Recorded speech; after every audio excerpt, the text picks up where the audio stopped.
Assalamualaikum warahmatullahi wabarakatuh. Ketemu saya lagi Bidan Fitria Prabandari. Kali ini saya akan mempraktikkan cara atau prasat manajemen aktif kala 3, dilanjutkan pemeriksaan plasenta dan pengawasan perdarahan. Prakteknya seperti biasa menggunakan pantong. Yuk kita simak videonya ya. Pastikan tidak ada bayi lain di dalam uterus.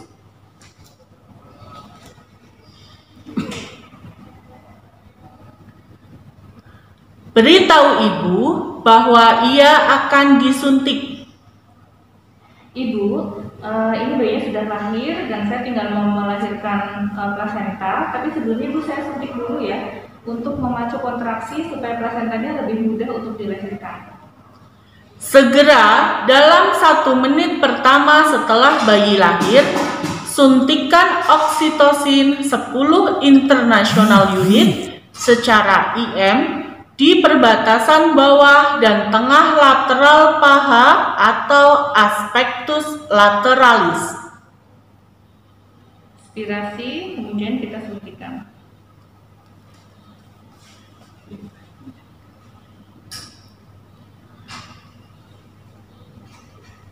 Lanjutkan dengan pemotongan tali pusat dan IMD. Langkah ini dapat dilihat pada video pemotongan tali pusat dan video IMD.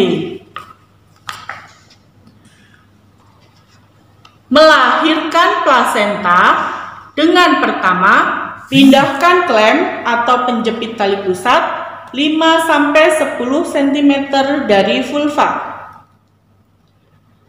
Letakkan tangan yang lain pada abdomen ibu, tepat di atas simfisis pubis. Gunakan tangan ini untuk meraba kontraksi uterus dan menekan uterus pada saat melakukan penegangan pada tali pusat.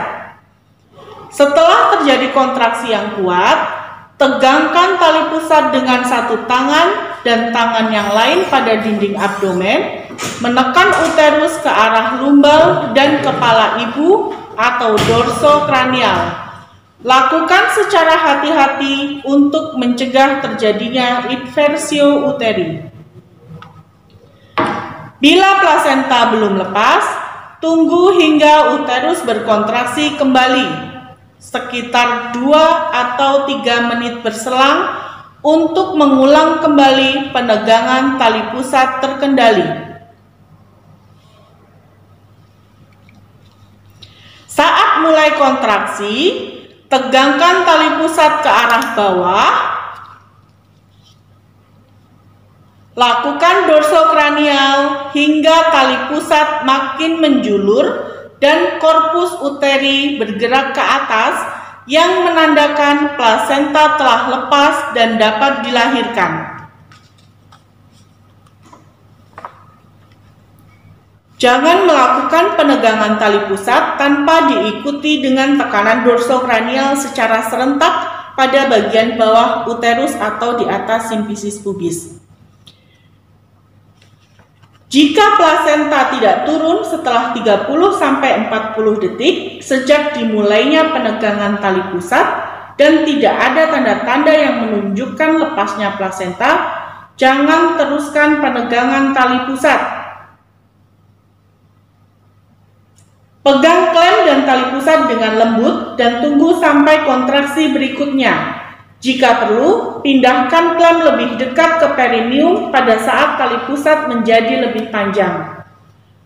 Pertahankan kesabaran pada saat melahirkan plasenta. Pada saat kontraksi berikutnya terjadi, ulangi penegangan tali pusat terkendali dan tekanan dorsokranial pada korpus uteri secara serentak. Ikuti langkah-langkah tersebut pada setiap kontraksi hingga terasa plasenta terlepas dari dinding uterus. Setelah plasenta terlepas dari dinding uterus atau bentuk uterus menjadi globuler, tali pusat menjulur keluar, maka anjurkan ibu untuk meneran agar plasenta terdorong keluar melalui introitus vagina. Bantu kelahiran plasenta dengan cara menegangkan dan mengarahkan tali pusat sejajar dengan lantai, mengikuti poros jalan lahir. Ibu sedikit meneran ya.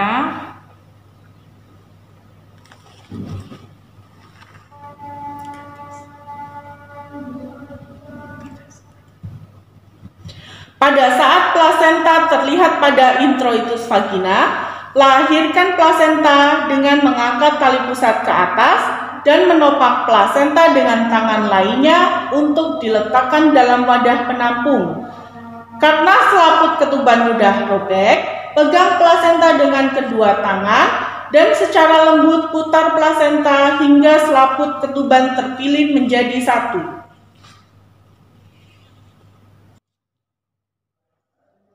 Lakukan penarikan dengan lembut dan perlahan-lahan untuk melahirkan selaput ketuban.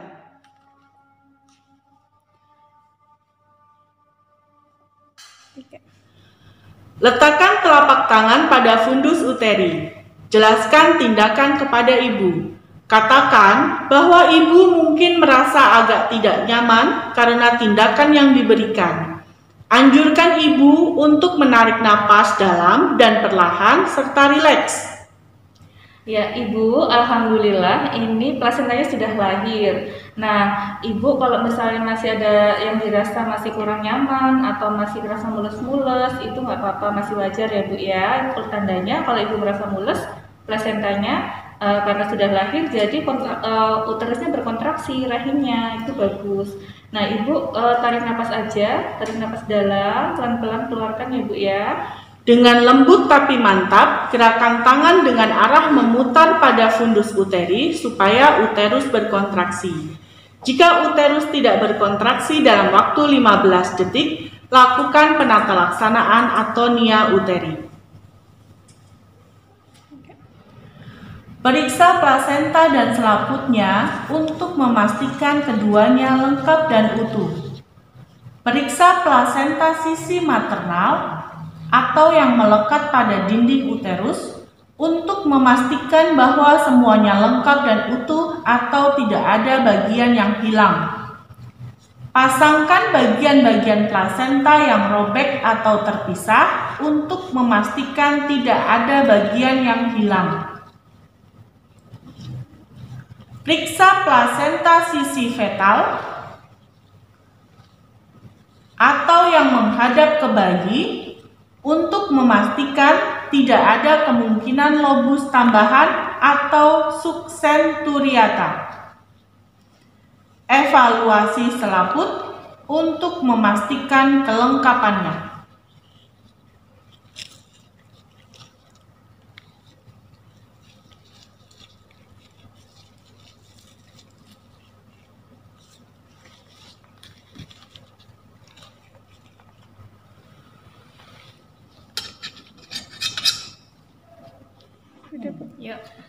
Asuhan dan pemantauan kala 4 setelah plasenta lahir. Lakukan rangsangan taktil atau masase uterus sehingga uterus berkontraksi secara adekuat dan efektif. Lanjutkan dengan melakukan evaluasi tinggi fundus. Dilakukan dengan cara meletakkan telunjuk sejajar tepi atas fundus. Umumnya, fundus uteri setinggi atau 2 jari di bawah pusat. Estimasi kehilangan darah secara keseluruhan. Langkah untuk memperkirakan kehilangan darah dapat dilihat secara lengkap pada video memperkirakan kehilangan darah.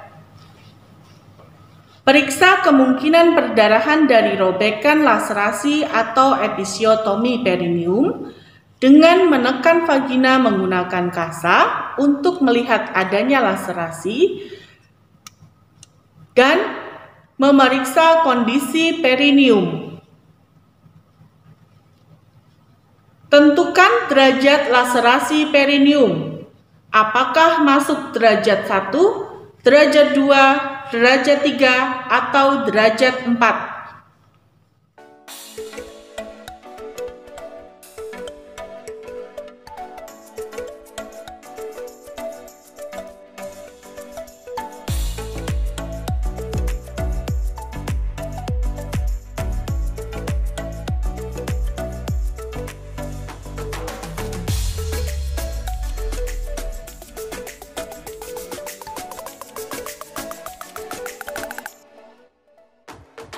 Evaluasi keadaan umum ibu.